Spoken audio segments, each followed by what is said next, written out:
Whatever is attached and following me isn't human. I cannot physically hate nor hold grudges. I'm also very sensitive to people's emotions, and people say just being around me makes them feel happier. Even people who are down on their luck or dealing with depression tell me they feel much better and happier being near me and talking with me, which makes me happy and kind. So let me tell you something that is out of the norm for this subreddit. When I was a little girl, I used to see ghosts. I used to see my grandfather sitting on the toilet, not using it, but just casually sitting. When I went back and checked, no one was there.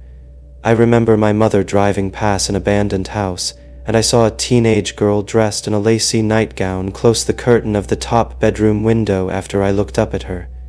I also felt like no matter how much I tried to be a part of my family, I felt like I didn't belong with them. I didn't belong anywhere, not in school nor my adult life. Yet, I never felt like I was alone. I was a happy child. It felt like I had a something keeping me company. Around age 5-6, I can't recall exactly, I fell into a flooded creek in front of our yard. The current was really strong and powerful. I was a meager little girl getting carried away by the water, but I held onto the rim of the storm drain. Somehow I ended up back on the creek bank, alive and unaffected at all. I didn't even feel tired, but I was soaked. I remember back then, my only concern was ruining the new jeans that my mother bought for me earlier. I ran back inside, and when she called me to go to the store with her, I told her that I wanted to stay home. I think a few months later, on my grandfather's death anniversary, I saw a bowl of food we had prepared for him start to spin clockwise, then another and another. I innocently told my mom, "Hey mama, look." She came over and was like, "Dafak," and tried to find a reasonable explanation on why it was spinning. The bottoms of the bowls were dry. To this day, we still don't have an explanation on why they spun. Eventually, we moved to California and I no longer saw anything. At 14 years old, I was hit by a 4x4 truck crossing the street. I had blacked out. I don't know how long I was out, but when I woke up, I felt no pain. I was surrounded by people who I didn't know when I saw my sister. I asked, "Did we go on the fields trip?" We went to medieval times for our middle school field trip that day. I remember seeing her cry and I immediately stood up. The people around me urged me to sit back down. However, I told them I was fine, but was forced to sit back down. After a doctor's visit, they said they were surprised that out of the impact, I came out alive with merely a fractured ankle. I didn't feel pain. At 22 years old, I was T-boned by a car going 60 mph while making a left turn on the middle lane to go home after buying cleaning supplies. My car spun out and hit a fire hydrant and then slammed into the wall. Everything was a blur, but I remember getting out of my car and screaming, "What the hell?" To the person that was driving the car that hit me, they were mentally disabled and wasn't supposed to drive in the first place. I remember the family that gave a warm towel and stood by my side until the police arrived. Bless them. I also remember walking home that night too. I walked home and I remember just lying on my sister's beanbag chair and went to sleep. I didn't even go to the doctors, but from that accident, I only came out with a few bruises. I never thought anything of this until something felt off about everything. Come 2026, my brother had come to me. He wasn't supposed to see me for a year based on a boundary he put up, and I respected it. A few months later, he came to me at his lowest and suddenly started an argument. We were high and suddenly things got sour and he made some hurtful accusations that shook my core. To feel unsafe around your own family, to the point you think that they'll hurt you, that broke my heart. I offered him my home to recover from his depression, to accuse me of something so vile. My naive way of thinking was, he's family, he's just going through a rough patch. I tried to calm things down that we both ended up calling it a night and going to sleep. I felt very uneasy for some reason as I went to my room. The next day I gleefully wanted to show him something, but he started an argument and threatened to leave, blaming me for the reason why he was leaving. So I said, "Go, if you don't feel safe here, then leave." And he said, "Yeah, I will, and it's because of you." I had felt true heartbreak. They saw me as an ATM to get them out when they needed it. They lashed out at me every time they were at their lowest. This person who I had helped financially and emotionally without merit never saw me as family. In that moment, something strange happened. like if there was hands on my shoulders, keeping me in place. Hands that moved towards my back and then guided me to my room. After my brother left, I remember slowly getting up to lock the door, and the same hands guided me back to my room. I slept for 3 whole days, not eating nor drinking. The entire time, I felt like I was being held by someone bigger than my small frame. A gentle hand stroking my hair, hushing me to stay asleep. I wasn't sure if I was awake or asleep, but I felt those hands caressing my head. When I finally woke up, I wasn't starving nor thirsty. Rather, I felt completely refreshed. That's when I went out for the first time. I felt vibrations everywhere. The trees, the birds, the insects, even the grass, everything had a vibration. It was weird. I also became more aware of whatever was attached to me, like a guard behind me whenever I went. It felt like this vibration followed me around outside. When I went to my friend's house, it was different. Something was strange. The vibrations felt stagnate, heavy, negative. The same negative vibration I got from just looking at old buildings or going into thrift or antique shops from my childhood. For some reason, I could not go past his hallway. His living room and kitchen were fine, but this particular hallway was strange. I couldn't walk into it physically. Every cell in my body said, "Nope, nope, nope." And no matter how hard I tried, it felt like large hands were on my shoulders keeping me grounded. That stagnation and negative vibration suddenly felt like it was being pushed back into the end of the hallway, as if whatever is holding my shoulders is forcing the negative energy into the corner. Even my friend noticed how the air in his house was lighter and easier to breathe in. We went to another friend's house, and the vibrations there were busy, like a family reunion or a party. She has tons of old newspaper clippings and old family pictures hung up. The thing that was following me felt like it had its arms wrapped around me as I was walking. It felt cautious and wary of the busy vibrations. Whatever is following me doesn't feel familial in the sense of blood relationships like family, but it feels like something ancient, something I've known for an eternity, even maybe through my past lives.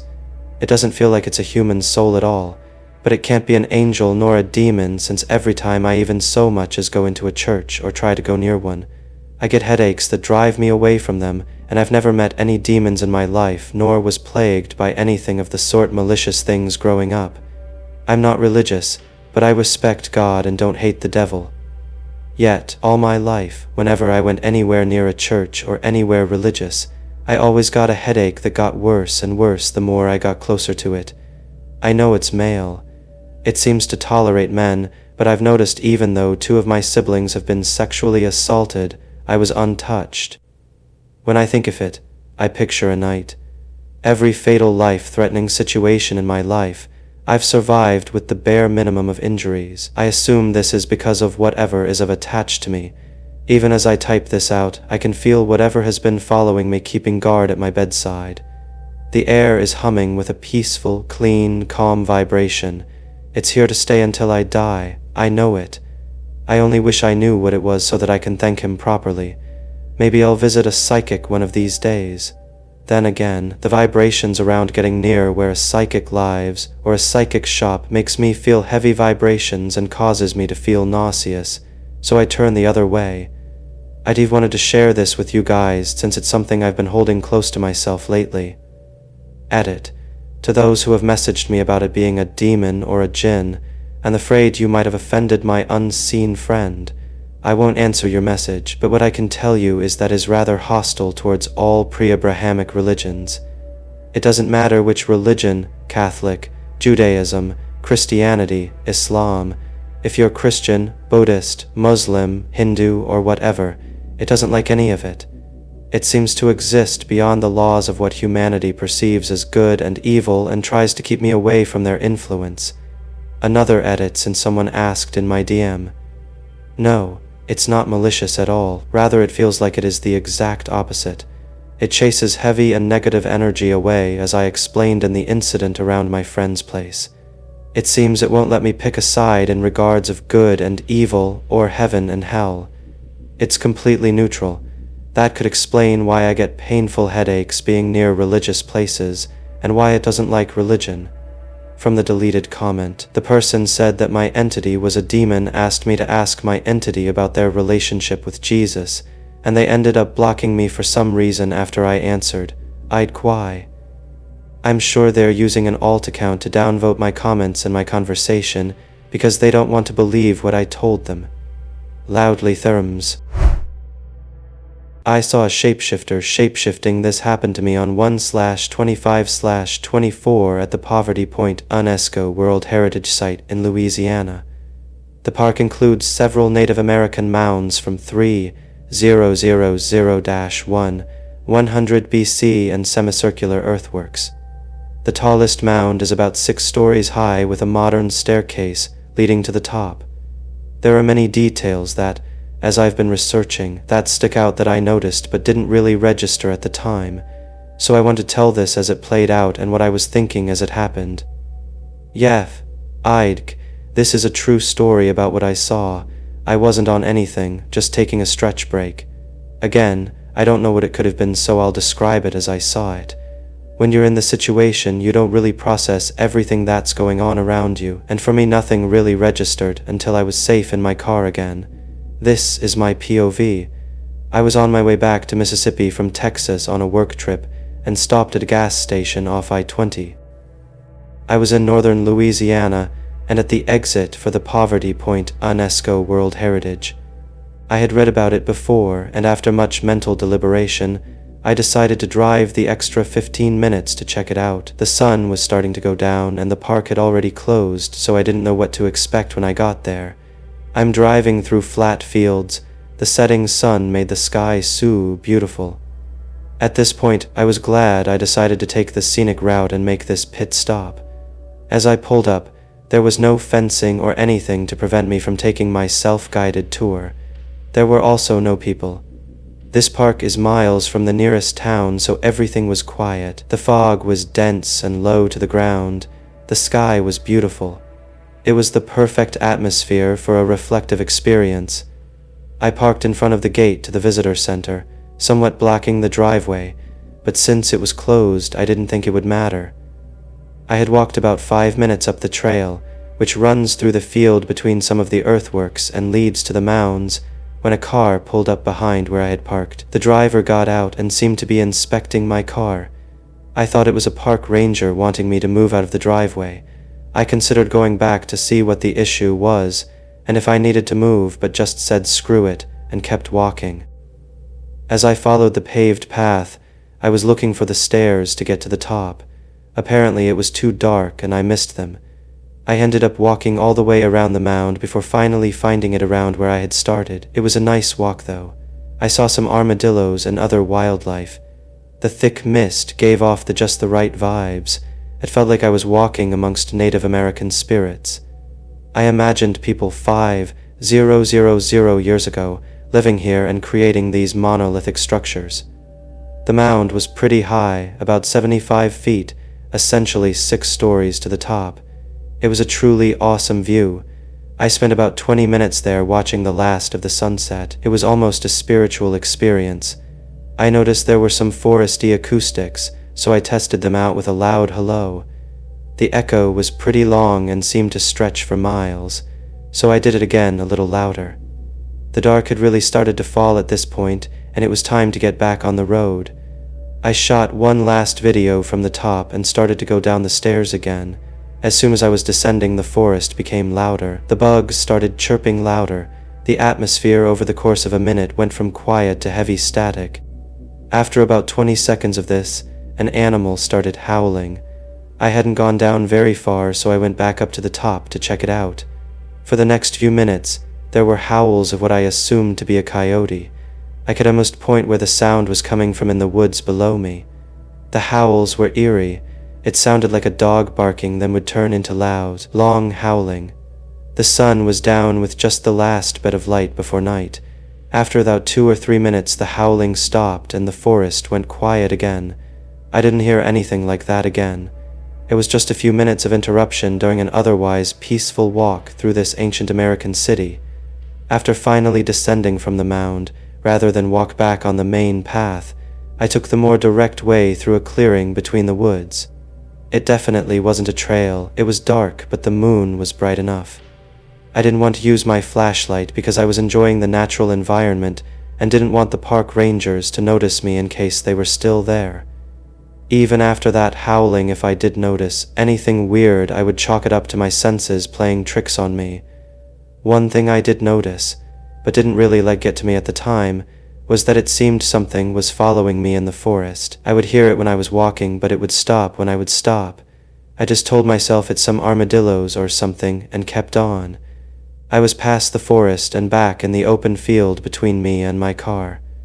This field is nothing but open space and shorter grass all the way to the road. It's about 3 football fields of the semicircular earthworks, but still mostly flat. The fog is heavy and encompassing. When I may be 40-ish yards from my truck, another car comes down the road from my left. This is where I encounter the shapeshifter. I'm going to explain this exactly as I saw it and how my brain was interpreting it. I thought I saw something out of the corner of my eye in the field. I look. There's nothing there. I keep walking but think I notice something again. I do a double glance and there seemed to be a little dark silhouette coming from my left, halfway between me and the road. I thought I was seeing things or it was some shadow, but then I'm like, no, it's something small, a scurrying armadillo. It gets bigger. No, it was a little dog. It grows bigger, or a big dog. It's running parallel like chasing the car. It's getting bigger and then its front legs don't go back down. It's a person. Doing the Naruto run. Oh shit, it's standing straight up and running on 2 legs. Damn.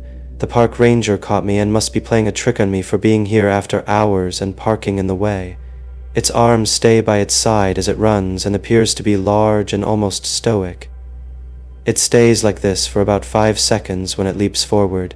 Its arms jump out and I think it's a kangaroo. It's landed and running on all 4s. Okay, it's a panther monkey. My brain is running through panther / coyote / monkey deer trying to identify what I'm seeing. This silhouette keeps chasing the car. It is running with its front and back legs out then in, out then in. It's running so fast and so unnaturally. It had gone from maybe an armadillo to a 7 ft long monkey panther. Another car comes up from behind. The headlights shine on the creature enough for me to see its lightish gray-brown fur, a wolfish tail, and limby, large but muscular body. It's still running parallel to the road and keeps chasing the second car into the darkness. This encounter probably lasted about 20 seconds as I stood there a bit stupefied. What did I just witness? My mind wasn't processing. It looked like a bunch of different animals, but also not like any of them. I'm pretty sure I can exclude park ranger from possible explanations. I call my cousin and said I'm not crazy, just stay on the phone with me for a minute while I walk to my car. I literally had to cross paths with whatever I just saw, so yes, I needed to phone a friend. I hadn't really been nervous or scared until the last 50 feet to my car. I thought if I'm going to be attacked, this is the place. I've never been so happy to see the unlock lights come on. I get in the car, lock the doors, and say to my cousin, I have no idea what TF that was. I tell him what I saw, but of course was having a hard time describing it. I was like it was this, but it wasn't this, but it was kind of this, but also nothing like that. Some kind of kangaroo, monkey, panther, dog, park ranger. It ran right in front of me. There was the fog, but literally nothing but a flat field of grass between me and my car. My next stop was my favorite brewery in Vicksburg. So I've had a hard time trying to determine what it could have been. I even considered a herd of bouncing armadillos making odd shapes. In its final form, it was way too big to be a coyote or anything smaller than a large adult panther. It really wasn't like any animal I could identify. After getting home, since I was at a mound site, I started looking at Native American myths. After some scrolling, I found a drawing that looked almost exactly like what I had seen. The website said that it was a skinwalker. It's uncanny how well a SKN walker fit into my experience. Native American lands, the howling, the woods stalking, the shadowy silhouette shaping into a small animal, transforming to a human form, then to a large animal, chasing cars. However, I would say this is not the area for them. Rougarou or a Louisiana dogman fits the region better than a SKN walker. I found a depiction of it that also looks a lot like what I saw. I have sort of settled that the Rauguru legend does depict a shape-shifting creature or entity. I used to think the interdimensional Bigfoot theory was nuts, but now I feel it is the best explanation. This ultimately did not appear as something from our normal reality. The closest real-life animal in its final form would be a maned wolf, but they aren't native to the region. So I found out I could have seen a skinwalker or another mythos of Louisiana Native Americans. Whatever your guess, it's as good as mine. Irregardless, what I saw was a very strange something. I have a video of the howling but didn't think about my phone when the encounter happened. You can hear how loud the bugs get while the howling is going on, and how it quiets down when it stops. All quite eerie phenomenon. The little girl on the third floor, true scary story for a little geography. I grew up in a small rural community in the foothills of western North Carolina, and still live there. So this story begins when I am 62, was only 13, just a kid riding his bike. I would ride my bike down the street. As I approached the old run-down dilapidated 3-story Victorian mansion, my stomach would knot with dread, my legs going faster and faster, until I was well past the overgrown vine-covered structure.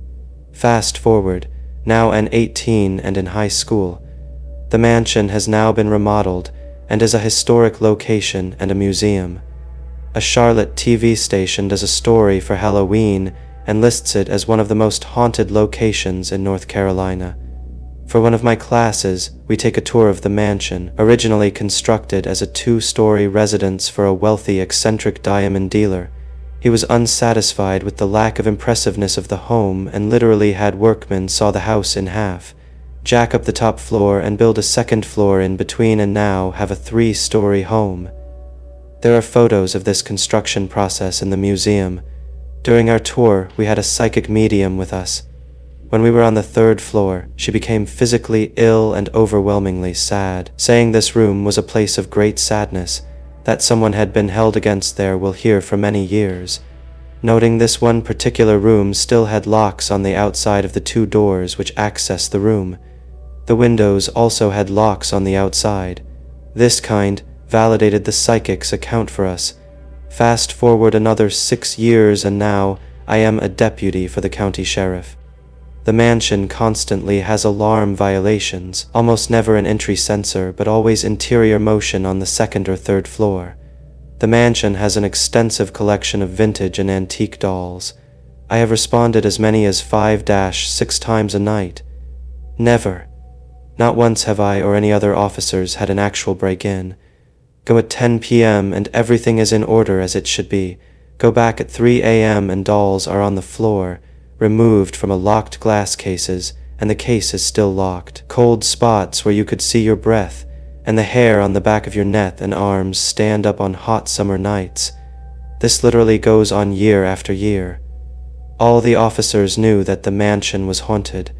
Then one cold winter night, one of my part-time reserve officers' response to a call there, just because it's a very long, boring 12-hour shift, I start that way. The officer clears before I arrive at the mansion and requested a meeting at a small country grocery store parking lot.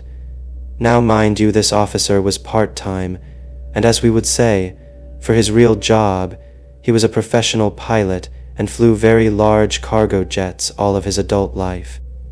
He said he just became a deputy sheriff because it was a lifelong dream and he helped us part-time to fill in. We were a small agency in a small county. He looked kind of shook up. I asked him what was wrong. He seemed a little unnerved. He said, "Have you ever seen anything down at the mansion? I mean anything odd?" I said, "Well, other than the usual dolls being moved, cold spots and unexplainable alarm activation, not really. Why do you ask?" "Oh, never mind, it's nothing." I said, "Go on, you can't just leave me hanging. What happened?" He asked me if I'd ever seen anything on the 3rd floor unusual. I told him no, but I certainly had felt uneasy on the 2nd and 3rd floor. He said tonight he pulled up and got out of his patrol car and was shining his mag light around when he saw a young girl, probably about 12 to 13 years old, that she was just standing there staring at him. She was holding the drapes to the right open with her right hand. He said after what seemed like forever she just stepped backwards, and the drapes closed. He was very shaken by this, and would often avoid answering an alarm call at the mansion if he could. Fast forward again, about 2 years later, and now it's my turn. A cold, quiet night about 2 a.m. Alarm call, motion on the 3rd floor, a call I've probably gotten hundreds of times before. I pull in and cut on my alley light, a very bright side light, and the bar lights on top of my patrol car. My usual routine when I respond to an alarm call at the mansion was to cut on my alley light, circle the entire building one complete round while using my flashlight to focus on doors and windows. After I've made a complete circle, then I would walk up to the doors and physically inspect them to see if I had an unsecure entry point. Not tonight, though. As I pull in and start past the south-facing side of the building, I have my alley light on, then I'm looking out the driver's side window of my patrol car with my mag light. I start with the bottom floor and very quickly shine across the building, looking from door to door and window to window until I reach the 3rd floor, and that's when I froze. There on the 3rd floor at the 2nd window is where she stood. A pretty young girl with very long wavy hair, wearing an early 1900s style dress with lace up and down to the right and left of the buttons. Her hair on the right side was draped in front, and the left was back behind her left shoulder. I could see her right arm, holding the curtain back about 12 inches, just looking out at me. It seemed like I sat there and looked at her forever, but in reality, it was probably only a few seconds, and just as quickly as I had seen her, she was gone. She stepped back into the darkness, and the curtain swayed from where she had released it. I can actually say a chill ran up and down my spine for a few moments. I definitely had the heebie-jeebies. I did search the house because that was what I was supposed to do. I might tell you that I searched it quickly and I found nothing unusual. I cleared that night and never told anyone for a very long time what I had seen. Probably a year or two later, I was working with the reserve officer again. We pulled up to talk one night, and I said, I never told you, but I saw her, just standing there looking out the window in her dress with all the ruffles and lace. Just staring, not moving, not blinking, nothing. Then she just stepped back and was gone. He said, that place gives me the creeps, and there's just something not right about it.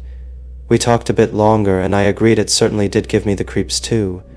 Over the years, other officers saw her looking out the 3rd floor window, never smiling, never waving, just looking, and then she would be gone. This is a true story, although I don't know that there are many who would admit to it. I retired in 2015. I never saw her again. That was the one and only time she chose to reveal herself to me. Many years have passed, and the sheriff's office still gives out alarm calls at the museum, mostly motion detected on the 2nd or 3rd floor.